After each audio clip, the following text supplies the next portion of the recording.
बुलावे तुझे यार आज मेरी गलियां, बसाऊं तेरे संग मैं अलग दुनिया।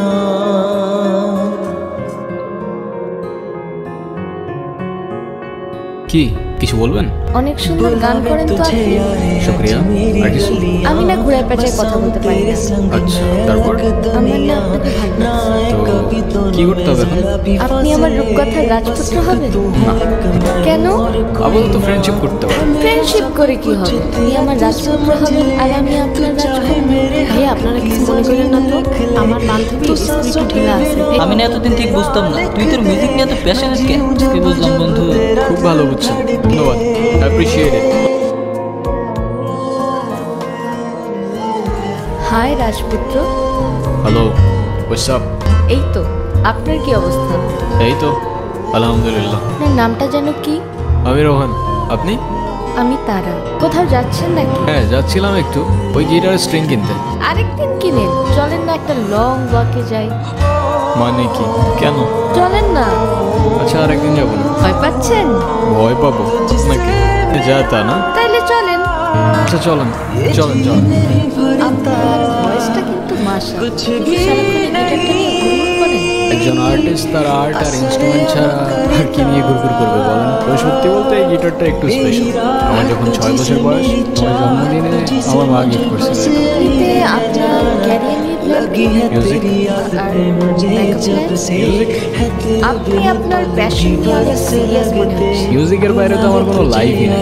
আচ্ছা তারপরে যদি কখনো মিউজিক ছেড়ে দিতে হয়?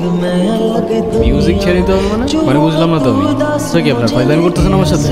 আরে সরি মজা করছি। মিউজিক এইটা কোনো জোক না যে মজা করবেন। আচ্ছা গান ধরছি। আচ্ছা আমার না যেতে হবে, লেট হয়ে যাচ্ছে। লেট হয়ে যাচ্ছে? কি এমন কাজ তোমার? মানে আপনি থেকে ডিরেক্ট তুমি তো চলে আসছো না? কেন, কোনো সমস্যা? না বাট মনে হচ্ছে তুমি খুব নাচরবান্ধা টাইপের মানুষ না? তুমি বুঝলা কি করে? এমনি করলাম। তখনও বুঝে উঠতে পারিনি মিউজিকের পর দ্বিতীয় ভালোবাসাটা তুমি হয়ে উঠবে। ইয়ার তারা, খুব অদ্ভুত একটা মেয়ে তুমি।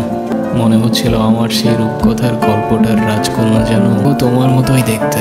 পা দুপা হাঁটতে হাঁটতে প্রথমে ভালো লাগা, এরপর ভালোবাসা আর তারপরে অভ্যাস। সেই অভ্যাসের পরেই হয়তো সব কিছু চেঞ্জ হয়ে যায়। আচ্ছা তোর কথা বল, আমি ওই দিকটাতে আসি। 2 দিন পর পর এই ঝামেলাগুলো কি না করলে হয় না? কি কিছু বলবা না?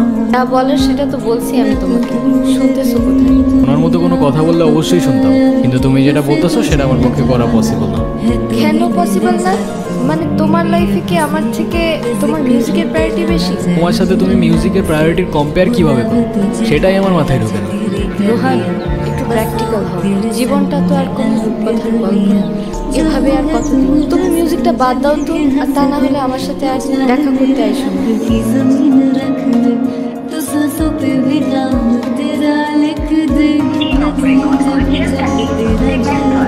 সব ভাই লোক, কি অবস্থা? কিরে তোর তো কোনো খোঁজ খবরই নেই। আর খোঁজ খবর দিয়ে কি করবো? আচ্ছা গিটারটা রাখতো, বাবা টাকা পাঠিয়েছে, আমি টাকাটা উঠে আসি। কি রে, কি হয়েছে? কে ছিড়ছে? জাকির ভাই। তুই শালা তুই কিনে দিছিস না তোর বাপ কিনে দিছে গিটার? তুই সরি রহন, সরি। এতটা গরম হইস না। তুই ঠিক করস নি, এটা কোনো র্যান্ডম গিটার না, এটা আমার ইমোশন। সব কিছু নিয়ে ফাইজলামি করা ঠিক না। তোর ইমোশন আছে, আমার ইমোশন নাই। আমার গার্লফ্রেন্ড তোর পোস্টে ক্র্যাশ লেগে কমেন্ট করবে। আরে তো তোর গার্লফ্রেন্ড তুই সামলা না ব্রো, আমার কি? আজাই না। হ্যাঁ হ্যালো, তুমি কোথায়? তোমারে কতগুলো কল দিছি আমি। রনির কাছে শুনলাম কি ঝামেলা হয়েছে। শোনাই তেমন কিছু হয়নি। তুমি এক্ষুনি দেখা করো আমার সাথে। কোথায় তুমি? কি অবস্থা, কেমন আছো? তুমি কবে ছাড়বে এসব? মানে আসতে না আসতেই তুমি আবার শুরু হয়ে গেলা। আছে কি তোমার এই মিউজিকের মধ্যে যে এটা ছেড়ে থাকা যাবে? সেটা হয়তো তুমি আমার জায়গায় থাকলেই বুঝতাম। দেখো এখনো কিচ্ছু নষ্ট হয়। আমি শুধু চাই তুমি 8-10টা মানুষের মতো একটা নর্মাল লাইফ, আর মিউজিকটা ছেড়ে দাও। দেখছি মিউজিক আমার ব্লাডের মধ্যে, এটা ছাড়লে বাঁচবো কেমনে আমি? আমি যেটা পারবো না সেটা আমার বারবার বললো না তো তুমি। তোমার ডিসিশন তাহলে ফাইনাল? হ্যাঁ। কফি? থ্যাঙ্কস। কি ভাবছো? না কিছু। কফিটা ভালো হয়েছে, তুমি বানাইছো? হ্যাঁ। হ্যালো, আসসালামু আলাইকুম। হ্যাঁ রোহান, রাহুল ভাই এসে বুঝছো? দিকে আসছে উনি? হ্যাঁ, আমি আবার তোমার কথা বলে রাখছিলাম তো। তুমি এক কাজ করো, টুর করে এসে বাসায় দেখা করে ছোট করে একটা অডিশন দিয়ে দেবো। ভাই আমি এখনই আসতেছি, কোথায় আসবো?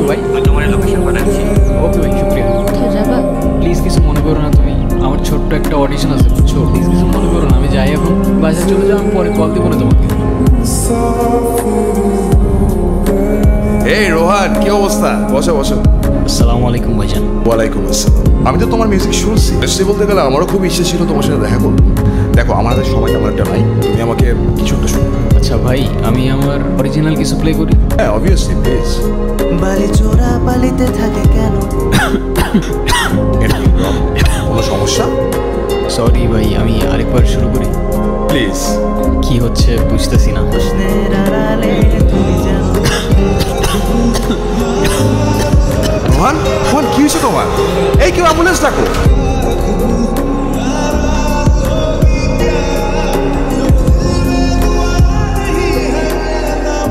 খেলা ঘর পাতা আছে এই এখানে, স্বপ্নের ঝিকিমিকি আঁকা যেখানে, এখানে রাতের ছায়া ঘুমের নগর, চোখের পাতায় ঘুম ঝরে ঝরে ঝরে।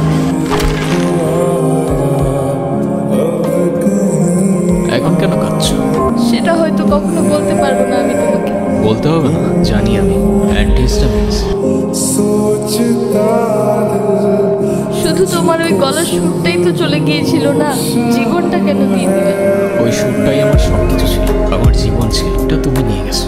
খুশি তো তুমি? কি ভাবছো? তারা তারা কি ভাবতেছো? না কিছু না। কি হয়েছে, ফেলে দিলা কেন?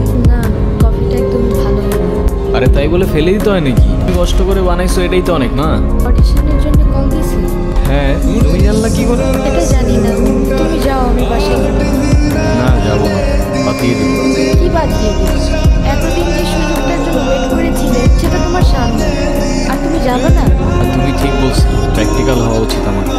জীবনটা তো আর কোনো রূপকথার গল্প না, তাই না? তাহলে আমি আবার বলছি, তুমি বুঝছো। আর আমি বলতেছি তুমি এখন না, আমি বলছি যাবা তো যাবা, আর ভালো মতো অডিশন দেবে, তারপর মিষ্টি নিয়ে আমার সাথে দেখা করতে আসবে। রোহান, তুমি আমার রূপকথার রাজপুত্র হবা। হ্যাঁ, আর তুমি হবা আমার রূপকথার রাজকন্যা। হয়তো এই গল্পটা কোনো রূপকথা কিংবা শুধুমাত্র তারার একটা ভ্রম, তবে জীবনটা তো আর কোনো রূপকথার গল্প না। কিন্তু কাছের মানুষগুলো যদি আপনার সাথে সবসময় ছায়ার মতো থাকে, জীবনটা রূপকথার চেয়ে কোনো অংশে কমও যায় না। আবার ওইখানে কবির লেখা সেই 4টা লাইন খুব মনে পড়ছিল। কখনো ঘোড়ায় চড়ে হাতে নিয়ে তীর, ঘুরে আসি সেই দেশ চম্পাবতীর। এইখানে আমাদের মানা কিছু নাই, তাই নিজেদের খুশি মতো কাহিনী বানাই।